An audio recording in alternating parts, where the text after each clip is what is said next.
Hello guys, welcome back to my YouTube channel. If you are new here, welcome sana. Tunapenda wageni sana huku. Watu wangu wa nguvu wenye tulianza nao from day one, nawapenda sana. Continue supporting me, the likes, the comment. I appreciate so much. So today niko na amazing guests. Another introduce. Thank you very much, Doreen.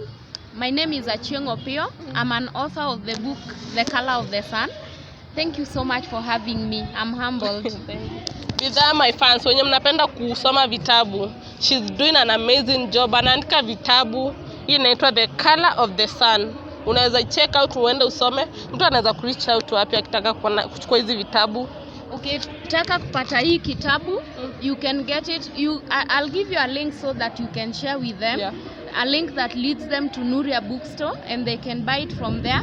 They can also contact me directly. I'm on YouTube as Achieng Opiyo, Facebook Achieng Opiyo, and Instagram Achieng_Opiyo, and you can also find me on Twitter. I'm still Achieng Opiyo_. So that's it. They will get the book. Sasa muende hapo msupport, buy the books, read. Iko na romance yet, ni kitabu utasoma uboeke. Iko na romance, iko na funny things, si kitabu utaboeka ukisoma. Yeah.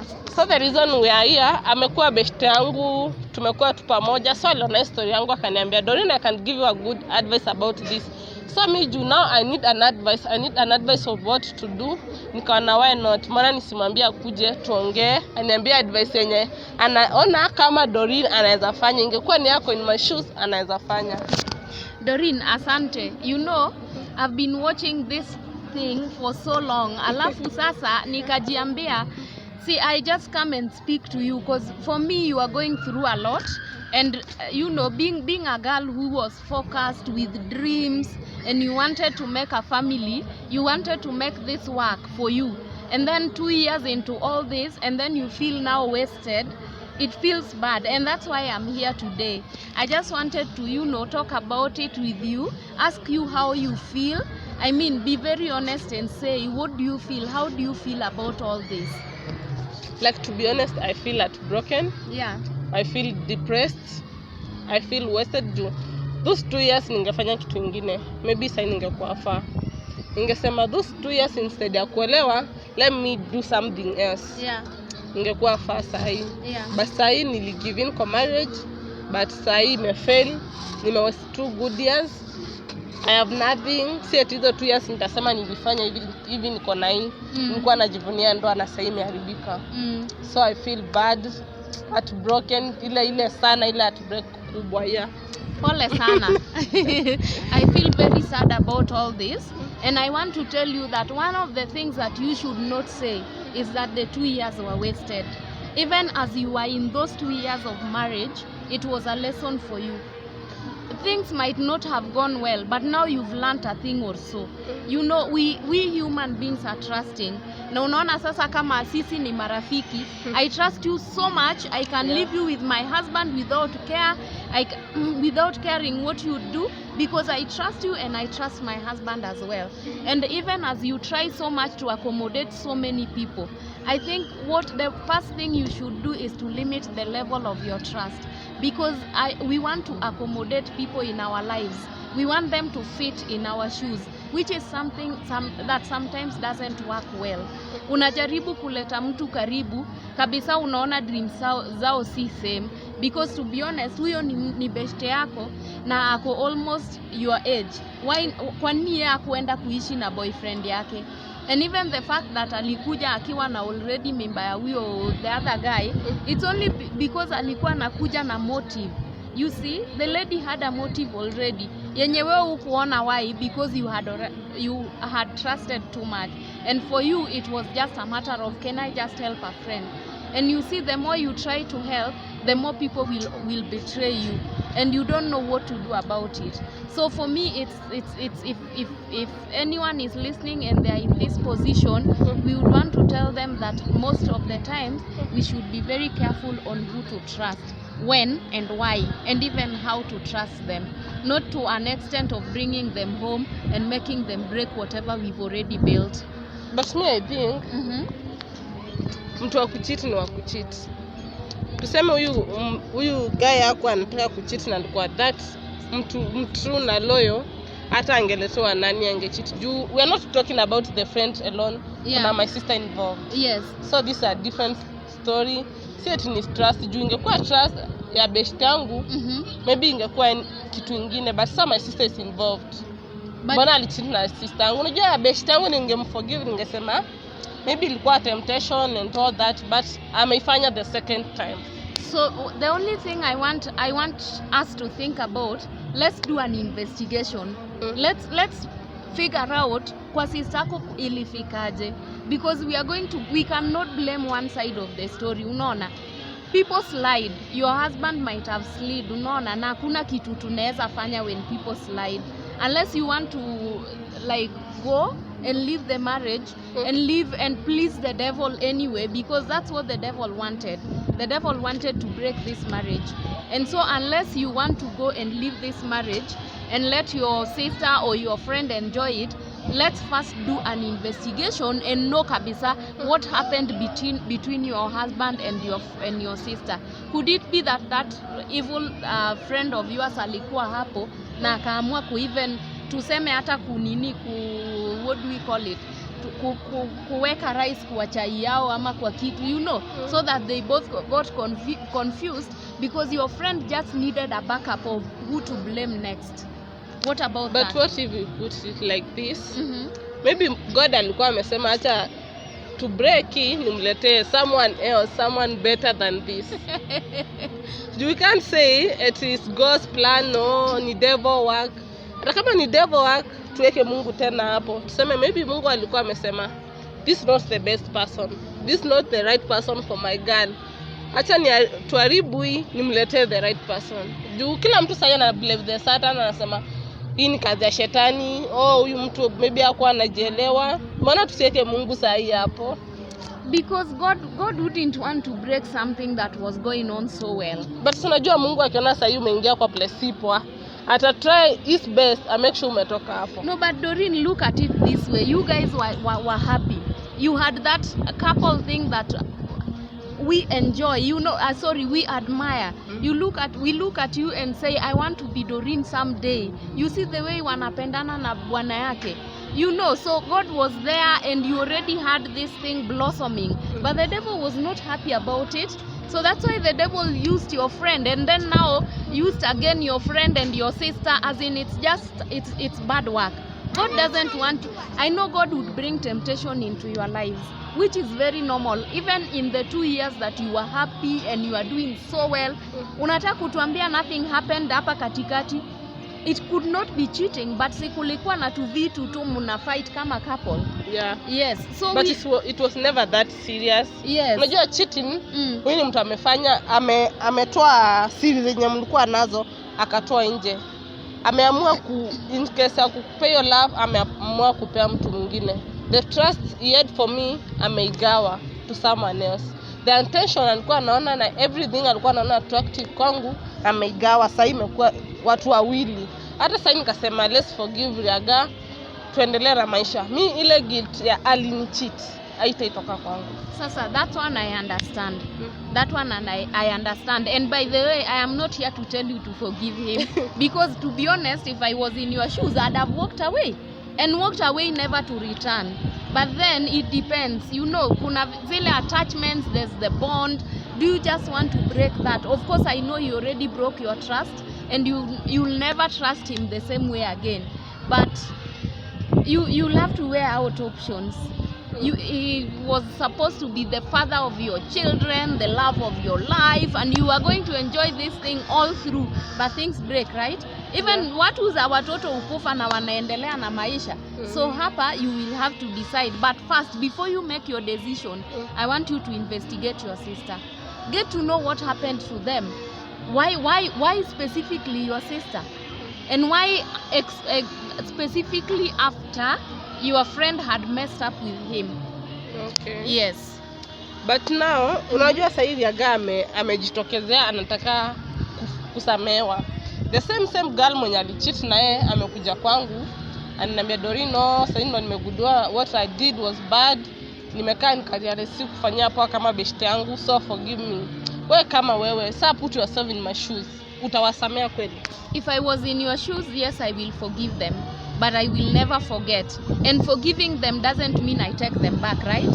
So yeah, I would forgive them, but with a lot of investigation to see if they are real, to see if they are lying, to see. You just pick up things and see, because if we want to say we are all sinners, okay? Yeah. And okay, our sins ni vile ziko different, we sin differently. Wanasemanga, or rather I like saying the degree of sinning is what differs, right?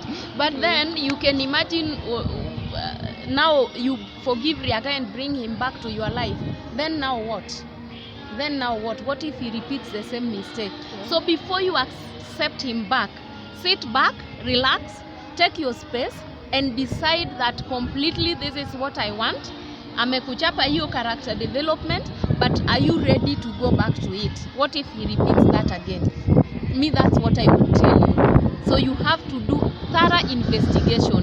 And if you bring him back without that trust, is it still going to be a marriage? It won't work. It won't work. So by then I'm telling you, if I were you, ningeenda. Like sure. But you see the confusing part ni mother-in-law anainsistana, Doreen usitoke, Doreen I love you, Doreen usiende, ukienda mimi nitakufa. Mpaka ananiambia Doreen ukienda mimi nitajua nitakufa. Juu Doreen wewe nilikuwa najua kama daughter-in-law wangu na siwezi taka msichana mwingine akuje kwa familia yangu. So that unajua sasa hii tuseme ni achane na Riaga kabisa. Na kitu ifanyikie mamake. That guiltness nitaishi kusema ningerudiana na Riaga huyu mama angefanya hivi. So this story is confusing. Yes, a lot, and it's very unique. Can you imagine a mother-in-law who loves a daughter-in-law? You know, we never see such things. Yeah. We never see such things. Most mothers-in-law are wicked. Na wapendi watoto wao like the girls their sons bring in marriage. So even that is confusing enough. That's why for me, relax and do an investigation. By the time you come to a decision that now mimi staki Riaga, mutakuwa mmeamua, mumesit even with the mother-in-law na ukampea all the reasons why you cannot go back with his son. Okay, that's a good advice. I appreciate it. Na ningependa kuuliza, have you ever been heartbroken? A lot of times. So guys, Sudaku moto inakuja. The next video atatuambia heartbreak yake ilienda aje. Ali heartbreakiwa na nani na did she go back there after the heartbreak? Stay tuned tujue heartbreak yake ilikuwa aje. See you in the next video. Alright, bye.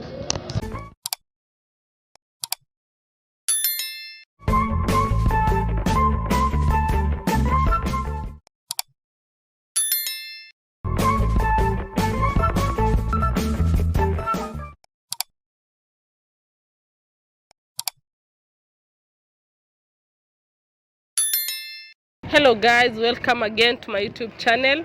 Msishangae kwa nini niko na the same clothes in the same day. So tukona acha tuelezee hiyo udaku tusikie.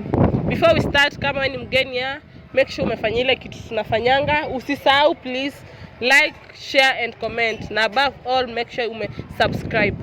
Thank you. Sasa tuelezee hiyo udaku. Mimi nangoja udaku. Unajua mimi napenda sasa hiyo udaku za heartbreak, nijue nipimanishe na zangu, nijue yangu ni moto ama hiyo ndo moto kabisa. Wewe sijui nianzie wapi. Mimi nimechapwa heartbreaks. Lakini nitakwambia ile ingine yenye ilinikula sana. Unajua ile ilikuwa the most painful. Yes, the most painful, as in yenye iliniacha nikifikiria, am I not woman enough? Am I not, as in what happened? So there's this guy nilikuwa nampenda. Do you know, I owned the love. Nikachukua hiyo mapenzi nikaweka kwa roho. Full swing. Manze, don't ever do that if you are watching this video. Usipe mtu hiyo mapenzi yote. Sure. Do you know, I trusted full time. So I had my friend in high school. She was my best friend like this. Tulikuanga tunaongea story mingi na yeye alikuwa amechanuka sana. Mimi nilikuwa natoka inti huko interior. So mandani ndani. Sasa sijajua vitu mingi sana. So nikiongea alikuwa anachekanga, "Hey, uko na ka accent, you know, ile ya watu wa Suba." So tukifika form 3, my friend alihamia shule ingine. So kuhamia shule ingine alienda kurudia form 3, lakini mimi nilibaki nimeenda form 4. Kwa hiyo shule alienda ilikuwa mixed school, lakini shule yetu ilikuwa girls school. So huyu jamaa mwenye I had loved na nika own the love, alikuwa anatoka kwetu, as in area ya kwetu. Unfortunately enough, walienda wakakutana na my best friend in their school. Tuseme pia so alikuwa sasa shule yenye alienda transfer, alipata huyo chali yako kwa hiyo shule. Alipatia chali yangu kwa hiyo shule. Chali yangu nikiwa form 3 alifanya form 4.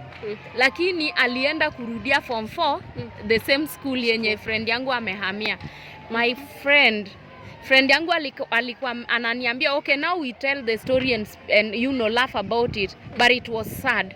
So she keeps telling me how she was treated so well. So let me ask kwanza before tuendelee. Huyo best yako alikuwa anajua huyo chali yako? Hakuwa anajua. As in we were all blinded.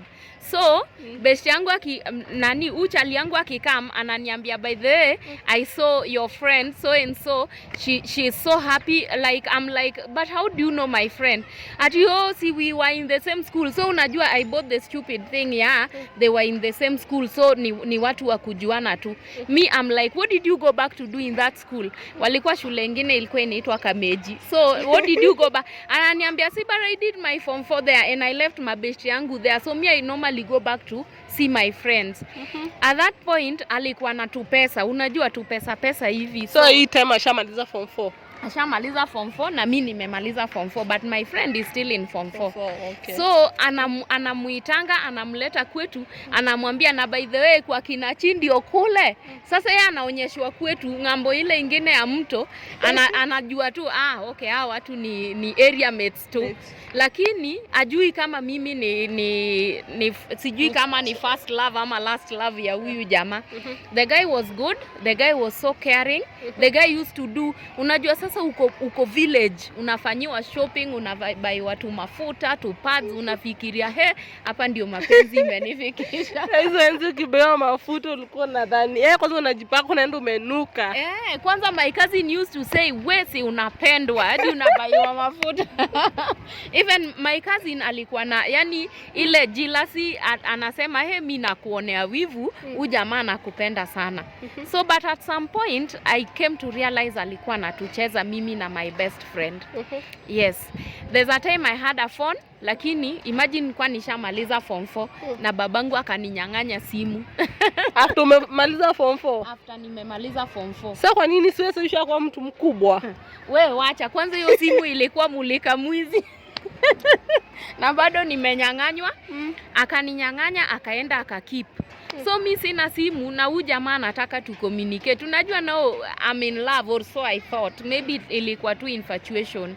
And then I also thought ati huyu jamaa kumbe ananipenda sana juu ya utu tu shopping alikuwa ananifanyia.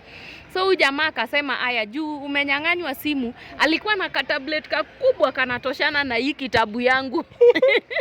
So akaniambia, juu umenyang'anywa simu, mimi nitabaki na tablet, nikupe simu yangu. Akanipea uto tu Nokia, tulikuwa tu blue hivi, iko na ka aerial kadogo. No, button. Mulika mwizi, mulika thief. So nikaenda na hiyo simu. At some point, mimi napenda kuchokora sana, by the way. So I'm not an IT guru, but napenda kuchokora vitu sana. So nilikuwa nachokora hii simu yake, nachokora, naangalia, nasema, what is inside here? Na tena tu ile kutaka kujua, nikakuta kuna saved messages, ziko specifically saved somewhere yenye si rahisi uone. Then I'm like, the same message alikuwa amenitumia that day, nikaona zimetumiwa in another number. Na mimi niko tu whose number is this? Unajua sasa nilinyang'anywa simu, lakini nilikuwa mjanja, I removed my line. Sazila alikuwa, actually he took it with the line, lakini I traced kwenye alikuwa ameificha, so I took the line and left the phone. Ujue namba zote zimebaki kwa phone. Kwa phone, yeah. So katuru huwezi save number hapo. So ukitoa namba ukitoa line namba zimebaki hapo kwa simu. Phone. So nikakuja na hii line nimeweka hapa, so haiwezi nionyesha. Of course I have my friend's number, it's saved, but it's saved in the phone. Sio hapa. So me, I'm just like, where, and the number looks familiar. Juu imeisha na 129. Unaona hizo enzi, juu hatukuwa na simu. Best yako anakupea namba shule, anakuandikia kwa kitabu, you cram. Because any other time unataka kumpigia, hautaenda kutrace hiyo kitabu. So unaenda unakramio namba yake, ukipatana na simu unasema titi unamcall.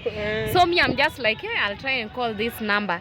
But now niko na uoga because I'm just like, hey, mtu anatumiwa tu same messages. Kauoga tu, kuna kauoga na kaujinga. I love this guy, sitaki kugundua, you know. What I don't know will not kill me. Na ukijua pia utaki kumwambia atakuacha. So me niko divided between do I. So I'm just like, okay, do I not? Do I? Lakini at the end of the day, I decided to try and call the number. Shock on me. Shock on you. Shock on me. The biggest shock on me. Sayo, I've never fallen in love. It's my first That time. was your first love? Yes, my first love. Na vile first love mtu anajituma. Unapeana roho yako nika umetoa roho yako yote ukaeka hapo. Yes. First love. And I owned. Nilikuwa naenda kwao. Baba yake na yeye akishalewa ameenda soko apatane na mamangu, anamuita, oh my god, tumechukua msichana wako. Can you imagine? Actually that's the reason nilinyang'anywa simu, because mamangu na yeye kurudi ako tu I met this guy sijui nini. So my dad is like, oh, unataka kuniletea aibu? Imagine nimemaliza form 4, I am 19. I am 19 naelekea 20. Na bado nilinyang'anywa simu juu ya hiyo story, juu ya mtu mwenye nililove. Yani I fell in love, and for the first time. Anyway, so I decided to call the number. I was shocked when my friend picked, and she was like, so at this moment umemcall na namba yako? Na namba yangu, because me, I'm being very genuine. I mean, I just want to know who is this mwenye ananinyang'anya bwana. Okay. Ako tu like, hey, Achi, it's been long. I'm so happy to hear from you. I'm like, who the hell is this? What? Guy, I could not believe it. Do you know I never told her? So, like never. After some epic call, ulimwambia nini? Amepick call nikamwambia, oh girl, I've missed you so much. I just wanted to know how you're doing. Ako, Achi, hujaacha hiyo nini? It's called what? Hujaacha hiyo accent yako. Sasa unajua yeye ajui, ana make tu fun, na mimi nikaamua tu wacha nicheke tu, you know. So we made fun, tukapigiana. I didn't tell her anything. The moment hiyo simu iliisha, I removed my line and I took the phone and I returned it to the man. And why? See, because it was his phone. Hakuwa amekupuka nayo forever. Apana, like alikuwa amenilend, si ndio? He lent me nitumie akitafuta pesa anibaie simu. Alafu unajua hizo time mtu anakuambia ati wacha nitafute pesa nikubaie simu. Una feel mapenzi imeshika. Mimi nilikuwa tu like kwanza atanipea 2000, you know. 2000 was a lot ya kubai hiyo mulika mwizi. Tena unaona kabisa you'll get a good one yenye hata mem card inaweza ingia ndani. So, that's how he broke my heart. I took the phone. I look back and I feel I was very stupid. Well, of course, stupidly in love, because who has never been in love? So mimi nilikuwa naenda kwao, napika, naosha vyombo. Imagine namfulia. My friend makes fun, anasemanga, do you know ulikuwa unafua? Unaenda? The same friend ama mwingine sasa? This same friend. Okay, today we talk about it and laugh. We just make fun about it. Like me, I want to know, sasa after umejua na umerudisha simu, ulikuja uka-approach dem aje ukamwambia mbona una cheat na huyu jamaa ama uje mu approach? Of course, at some point I approached her, but I approached her after I got married. You see now, the guy broke my heart, so I fell into the next hand that came. And so you went and told the guy, hutaki mambo mapenzi tena na yeye muachane? I returned the phone and kept mum. You see, people are different. I don't know. I didn't know how to speak. I've never known how to express myself. That's why I write books. Me like mtu akini heartbreak, mimi hata first love yangu nikiheartbreakiwa nilienda nikamkuta, mbona unanicheza? Mbona unanicheat?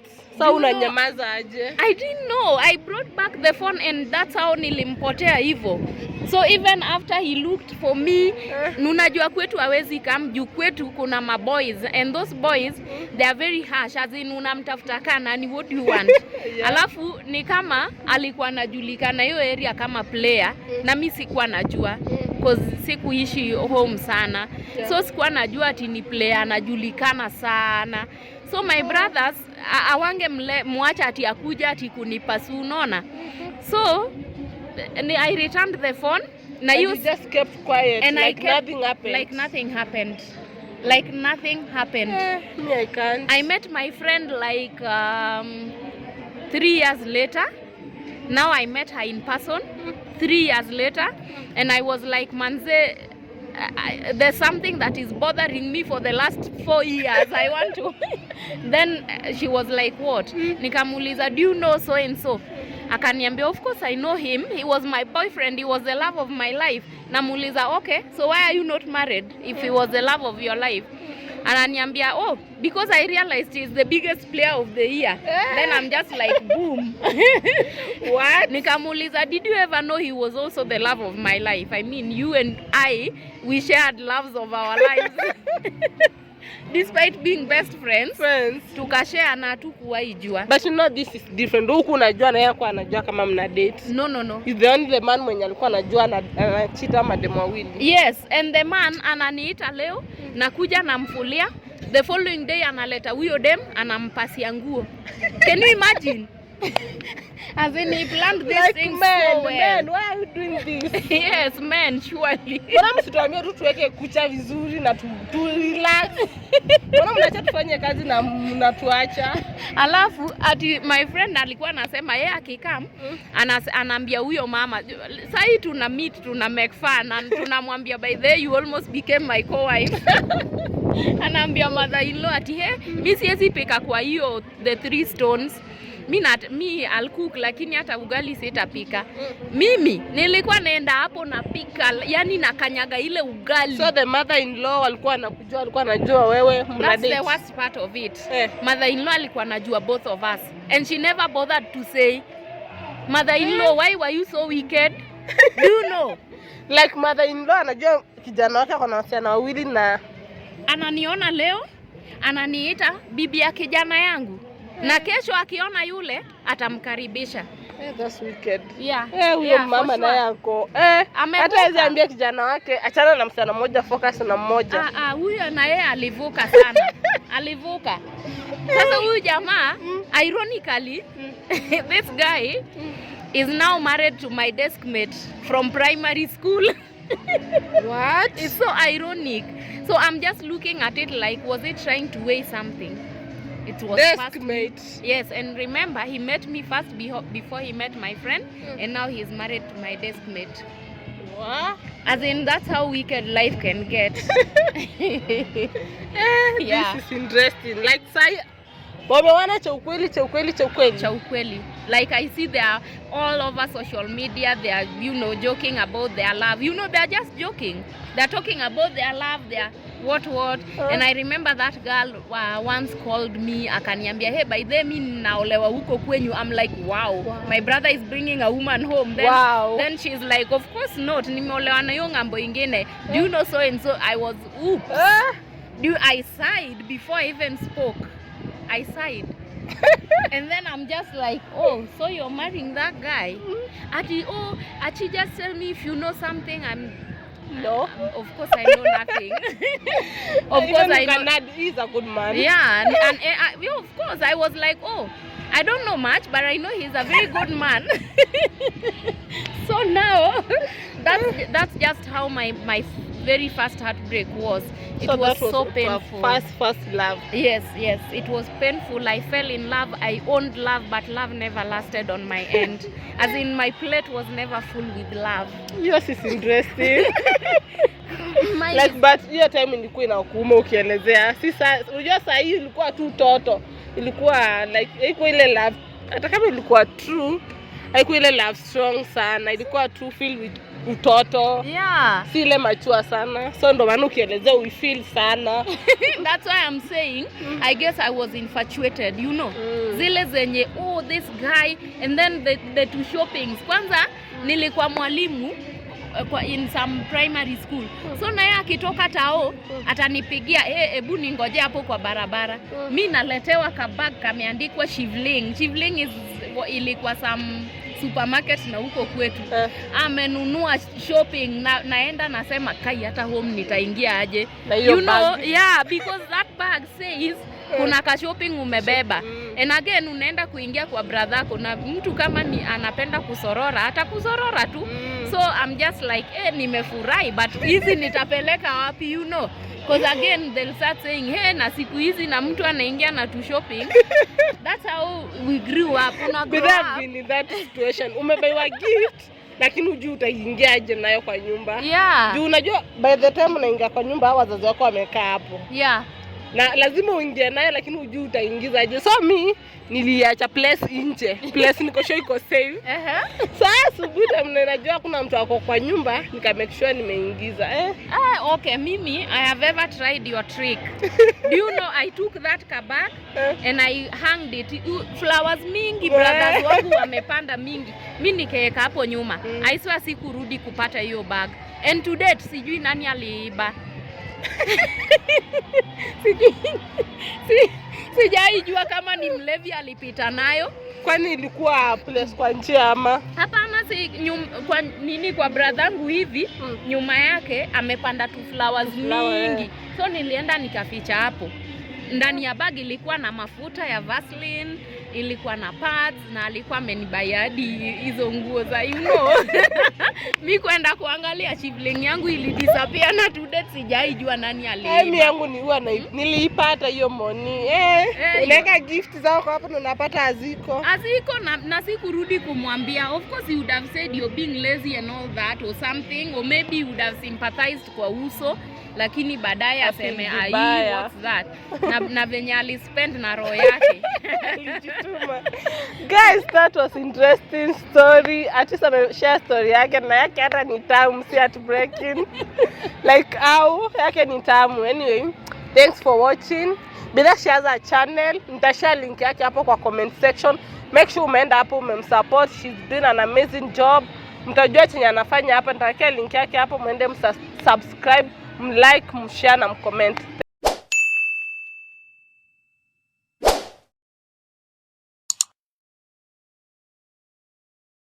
Hello guys, welcome again to my YouTube channel.